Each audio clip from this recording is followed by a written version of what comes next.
500 BCE, the ancient Mesopotamians settled in a basin between two rivers, the Tigris and the Euphrates.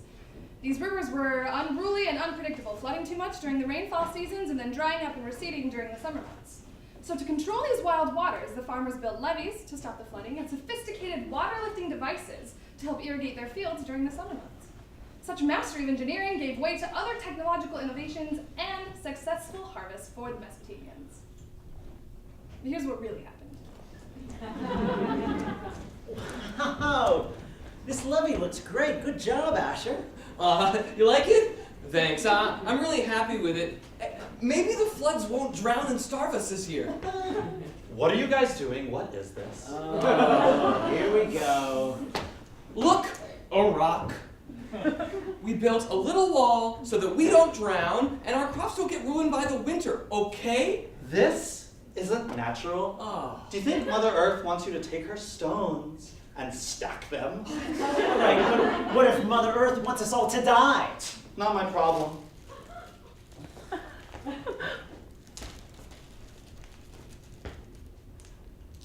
What is that? It's kale. It's organic.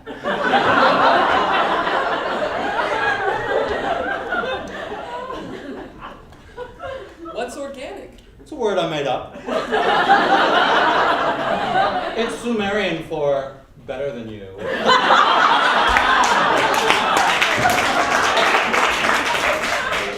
You know what, Rook? You can leave. All right? Good. I'll be one with nature. Unlike you earth-destroying imbeciles. The other day, I saw a priest stacking dirt to make something he called stairs. I call it slapping Mother Nature in the face. God, shut up, Urak. It's 3500 BCE, guys. Our society should be past this.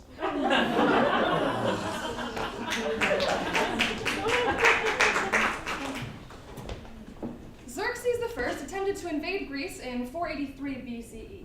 When he reached the Hellespont, he ordered his army to build a bridge so that he could cross the river.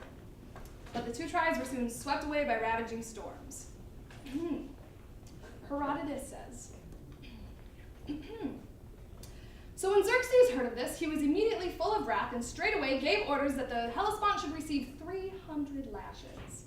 It is certain that he ordered those who scourged the river to utter these barbarian and wicked words. Thou bitter water, the Lord lays on thee this punishment because thou hast wronged him without a cause, having suffered no evil at his hands. Verily, King Xerxes will cross thee, whether thou wilt or no. Well, dost thou deserve that no man should honor thee with sacrifice, because thou art of a truth a treacherous and unsavory river? Here's what really happened. And don't stop whipping it until the sea knows what it's done. What's he telling us to do? Just go with it. He's in a bad mood. Just wait, I have an idea. My king, I was whipping the sea, as you told me, berating it as I went. And something happened. What? It apologized. It quite clearly said, I, the sea, am sorry about your bridges. It won't happen again. Are you appeased now? That's it! Without a handwritten note? Unacceptable! 300 more lashes. Wait, my liege, this just washed up. Well, I hate the stationery. Flowers are a spring theme. Please read it, sire. Take pity on the sea. Dear Xerxes, I really am very sorry about the bridges. I understand it probably took a lot of slaves to build them. Smiley face. It won't happen again. The dolphin carcasses I sent you should arrive any day now. Where are we going to get dolphin carcasses? It seemed like a nice gesture. Here's hoping we can go back to being buddies. Love, the sea.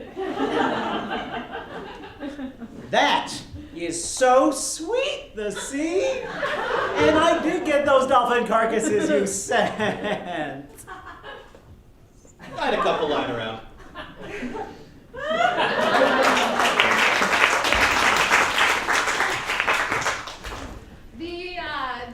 The ancient Persian rulers, they had an unusual practice when it came to deliberating matters of state. They would get highly intoxicated one night, and then they would discuss ideas for their reign, and then they would sleep, and then when they woke up the next day, they would talk about what they had come up with. So here's what really happened. Welcome, rulers of Persia. We have debated through the night, consuming many skins of wine, and now we will read what insights our drunkenness produced. May each man stand and deliver the concepts he wrote last night. Darius, please be quiet. I need some water. There isn't any water in the palace. What? Why? Doctrine number 24. Let us go and dump water on the peasants from our balconies. All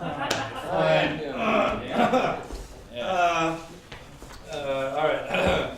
Doctrine number 1, a monthly forum for each landowning man who wishes to share his thoughts. Okay, not bad, not bad. Doctrine number 2, biannual retreats to Athens to gain insight from the great philosophers. This is good, guys. Maybe this will actually work this time. Doctrine number 3, more wine. No. Doctrine number 4. Let us have women present at our meetings to help us. Let it be noted the speaker trailed off. Doctrine number 5, Murad should stop playing that damn setar. Doctrine number 6, people should appreciate the fine musicians that are in their midst. Doctrine number 7, nobody thinks Murad's cool. Can we please get back on track? Please. Doctrine number 11, every Persian ruler gets their own elephant. Doctrine number 17, someone has to clean up that vomit. Doctrine number 18, ew, and Casa fell in it. Doctrine number 29, pedicures are totally manly and no one should feel bad about getting one. Enough! Must we collapse into madness every time we do this? Wait! Here's one that isn't bad. Doctrine number 43. All slaves in this land and others should be freed, for they are equal both in the eyes of heaven and in their minds. I like the elephant one better. Yeah.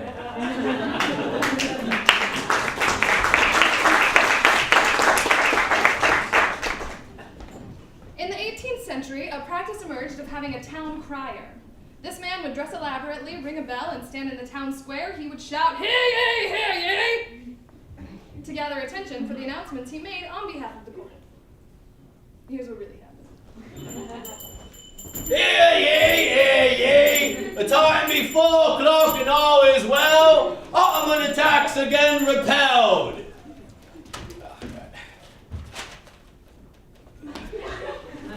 Lady Arthwell of Arthwell House is concerned about the Ottoman attacks, but not enough to leave her house. In further news, Sir Jorgen of Merrick House has a new spike-head mace, and he is psyched about it. Later today, those of the Ronin House hope to visit the capital, but are worried about the #Black Plague. We have 3 new Farmville requests, sir, from the lords to the peasants of the town today. Farmville request. It's when the lords run out of serfs to work their fields and order others to do it upon penalty of death. Right. 3 Farmville requests. Lady Alienor of Barter House is enjoying some mutton. All citizens must travel to their local townhouse to witness paintings of the mutton, and they must officially like it. Duke Brusif of Derwent House was poked today. Oh, he passed around noon. Shame.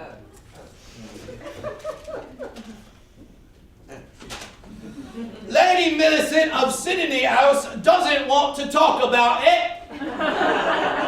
Talk about what? Oh, we shouldn't comment. It's clear she doesn't want us to. I feel like she kind of does. Anyway, Lord Bryce of the Aldrich House is unhappy with the results of the VMAs. What? The VMAs? The Village Massacre Awards. The Queen House won this year a record 1,500 villagers. 1,500 villagers!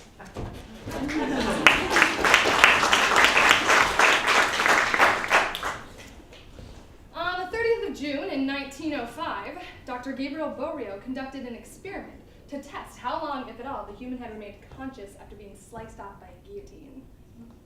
At the beheading, Dr. Borio would scream out the victim's name, and he noticed that the head's eyes would focus on it for a couple of seconds. The experiment led him to conclude that the human head is still conscious for half a minute after decapitation. But here is what really happened. Wanted. Willing participants for an experiment must have a pulse and no immediate family, must know name well enough to react to it immediately.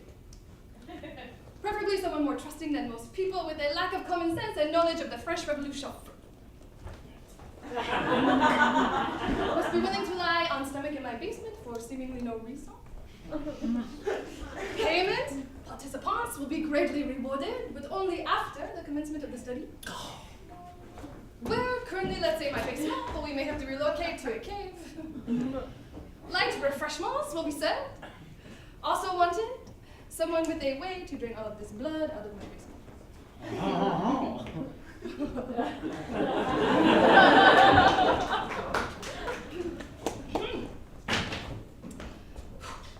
During World War I, the Allies engaged with the Axis power via trench warfare, where each army on a different side of a big field in trenches.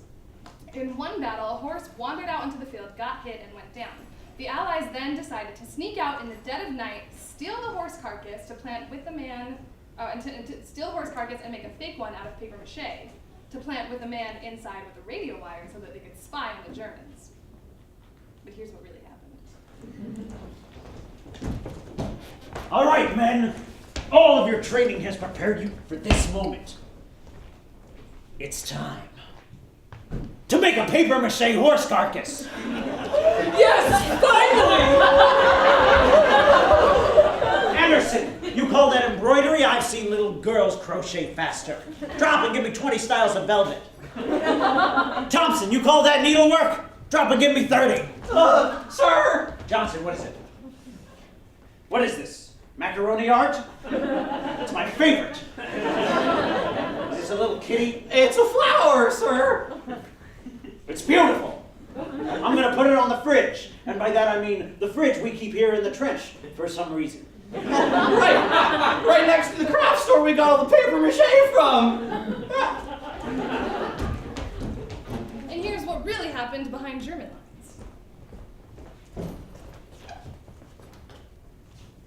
Sir, there seems to be something strange about that horse carcass. What? No. That looks like pretty standard horse carcass to me. Sir, there's glitter glue on it. No, that's just the death sparkle. All dead horses have the death sparkle. I think I read it in a book once.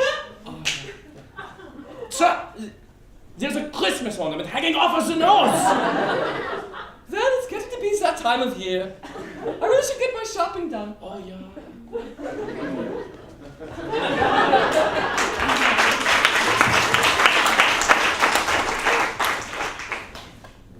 During World War I, the British fleet was suffering massive damage at the hands of the German U-boats. However, they soon realized that the submarines would not get too close to ships with obvious heavy artillery, but rather would stay under and fire torpedoes at the hapless fleet. But in the case of small merchant ships, the Germans would surface and attack from there. So the British then had the idea to disguise their warships as civilian boats, but until the Germans got close enough for them to reveal their guns and fire. But disguising their boats wasn't enough. The British even costumed their navy in civilian clothing, even dressing some as women, so that if the Germans saw them through the periscope, they would just see some non-combatants out on a cruise. The British even went so far as to pretend to panic and run around on deck when the Germans surfaced. At least 70 submarines fell for this ruse. And here's what really happened. All right, men. We've picked up an enemy sub closing in fast. Activate camouflage! But, sir, I haven't finished shaving my legs yet. It'll do, Private. Assume your positions.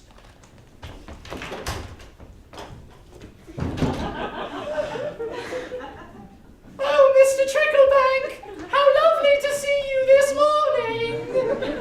And you, Miss Brimblesmith. Oh, Mr. Tricklebank, isn't your wife about? Oh, yes, Alma's around somewhere. But I'm on this cruise to be with you. Lure them in. Say you'll be mine, Agatha. Oh, Mr. Tricklebank, I don't know what to say. U-boats on perimeter. I love you, Agatha. Kiss me. Oh, William, yes. Good men, hold it there. And enter Alma. William, what is this? Who is she? Oh, Alma, I can explain. You beast! Oh, William, in front of our children!